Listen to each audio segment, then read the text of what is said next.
What's up, guys? It's Mercules here, and this is going to be Commentary 11. Now, this gameplay is an old gameplay that I capped off my girlfriend's account like a month, maybe 2 months ago, like right when I got my capture card, so I guess a month ago. And I don't really like the gameplay because I'm more into Slayer game and my team doesn't actually win. But I do go like 42-7 over the course of the game. I mean, the kids I'm playing are absolutely terrible, with the exception of that one blue kid who just killed me with the rocket launcher, carried fiddle. He was actually a statter or a montager, I don't know. But you'll see at one point the score is like 17-2 against my team, and he has like 15-17 kills, and then he just quits randomly. So, not sure why he did that. His team definitely would have raped had he stayed in the game. He had like a 3 or a 4 kill to death ratio when I played against him, like a pretty good kid. I think he only killed me once or twice. I didn't kill him at all. I mean, I did my best to. You'll see I'll chase him all over the map trying to kill him. But the rest of the kids in the game are all retards. I mean, you can see by this kid right here, like they're unbelievably terrible. So that's what allowed me to get 42 kills in a Slayer game. But I actually lose based off. I lose by 1 kill, and 2 of my teammates, one of them has 0 kills and one of them has -2 for either killing himself twice or betraying his guest or something, I don't know, but they ended up both quitting.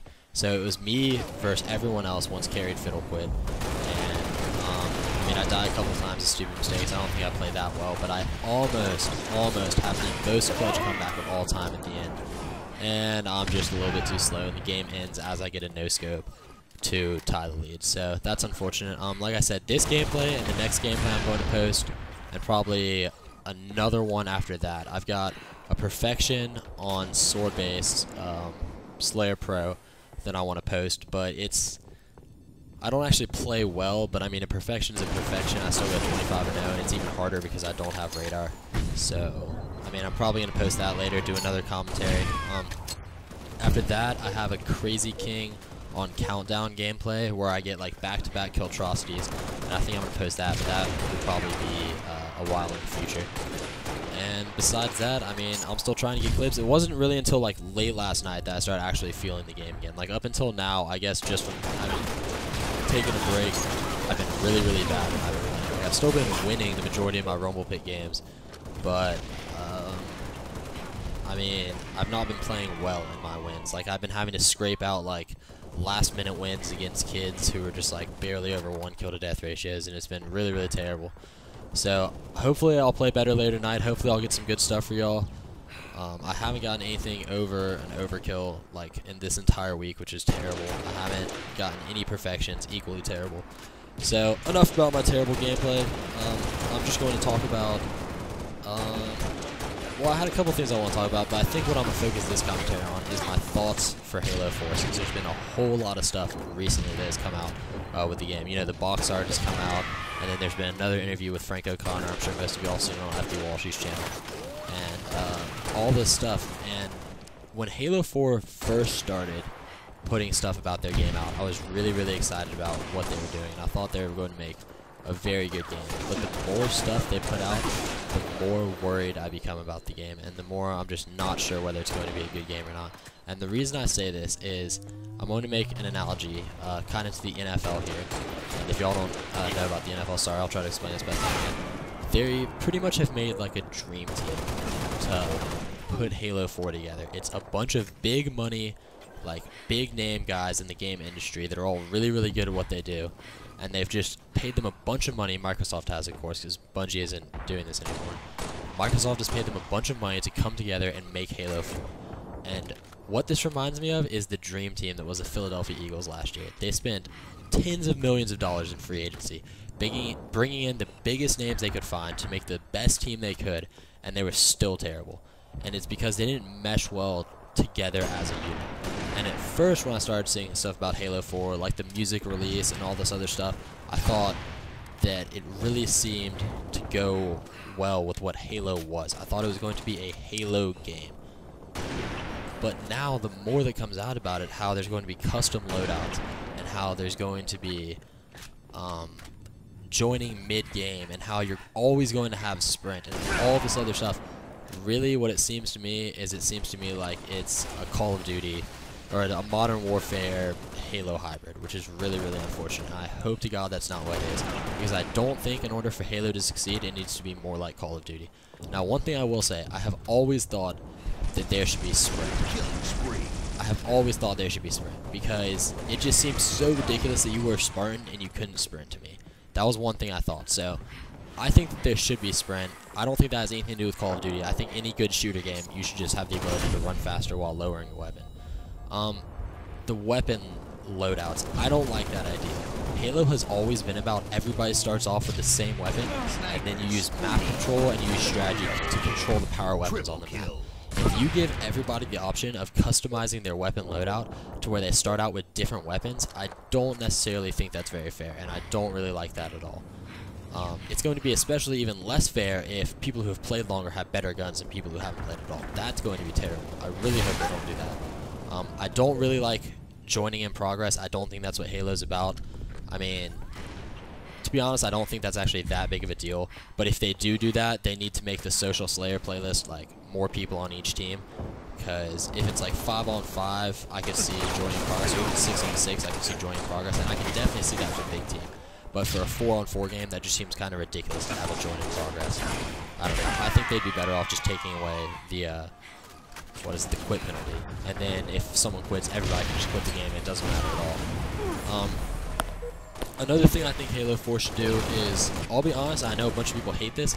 I don't mind the, the like Onyx ranking system, the team arena thing. I don't really mind that ranking system. The reason why is I think it's a lot like StarCraft 2's ranking system, where there's different divisions, and based off your division, like your top 2%, or like Onyx is supposed to be like the top, like 10% of players, and like the top 2% of Onyx is like pro or something like that. I don't know, but Onyx is supposed to be the best of the best, and then it goes like gold, silver, bronze, steel. I like that idea. I like the idea of having divisions. But what I would do is have true skill within divisions. So like the best of the best would be a level 50 in Onyx. Whereas, and it would be much more obvious to see that. Like you wouldn't have to wait. Like true skill would always be active while you were still in the division. So the worst of the worst would be a level 1 in steel.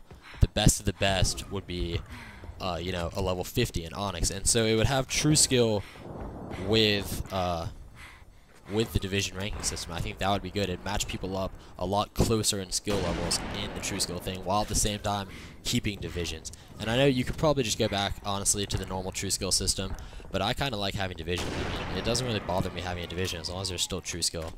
You know, I think it'd be a good way to go. Social, I think, should be completely random. That's one thing that is like Modern Warfare 3, and some of y'all might hate that, but really, I see no reason if I'm playing social, I should pretty much be playing a ranked match, but that doesn't give me any rewards.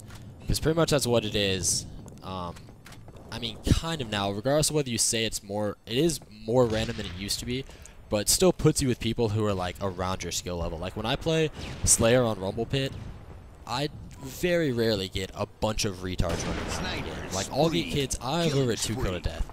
So obviously I don't get a bunch of kids with 2 kill to death. Last night, I actually got a Rumble Pit game with 2 kids with 3s, 1 with a 4, and 1 with a 2, and then me, and everybody else had over 1-5. That was terrible. I hated that. But I mean, like, I shouldn't be facing that in a social environment. If I want to play social, I don't want to have to be competitive. If I want that, I'll just go play a ranked match. I want to play social so that I can have fun and just chill. And I just think it should be completely random. Every once in a while, I should get matched up with a kid as good as me or a kid better than me. But the vast majority of the time, and obviously I'm saying this because I'm good, but I should be the best player in the game. If it's putting me just randomly, there should be like 1 kid who's about my skill level, and then a couple of kids who are middling, and then 1 kid who's terrible. There would never be a whole game of terrible kids or a whole game of good kids in social. That's if it's random. I don't know if that'll ever work out like that. I really hope it does. I would enjoy it much more that way. Other things I think Halo 4 should do, I actually like the idea they have of keeping the DMR and the battle rifle and the carbine. I think that's going to be pretty good. Because personally, I like the DMR way more than I like the BR. I love the BR, don't get me wrong, but I just like the single shot of the DMR. I like that they're bringing back hit scan. I think that's something that's going to be good for the game. The sniper rifle, I like the Reach sniper rifle. I thought the Halo Reach, or the Halo 3 sniper rifle was ridiculously hard. I've never played Halo 2, so I can't really talk for that one. But I like the Reach sniper rifle. I think it makes it easier. I think it makes it better for newer kids because it's not quite as impossible, like the tiny little hitbox that came with Halo 3. So I think if they don't change the weapons too much, that'll be good. I think they should keep the grenade launcher in, even though I'm god-awful with that weapon. I literally can never get kills with it for some reason. I'm just so terrible at it. But I do think it's a cool weapon. I think it adds some, like, I don't know, some difference, some interesting stuff to the game. I really hate the beam rifle, whatever the hell that thing is. That thing is terrible. I'm glad that that's not going to be back, because that's one of the worst snipers. I think they should, or not the beam rifle, what is it, running riot. No, is it the beam rifle? I know the beam rifle was the Halo 3 alien sniper rifle. I like that. I really like that. I think they should bring that back. Whatever the thing is, God, I don't even know the name of it because it's a terrible gun. The thing that we have in Halo Reach, it's supposed to be the alien sniper rifle, where it's like a super powered Sentinel beam. That thing's terrible. I hope they get rid of that, because honestly, the Sentinel beam is way more fun to use than that, and it's just an awful weapon. I hate it, to be honest. But hey, I don't know. Maybe some people like it. Other stuff about Halo 4. I mean, I said this in an earlier commentary, and I want to kind of clarify it. I don't want Halo 4 to become more mainstream. I want Halo to become more Halo.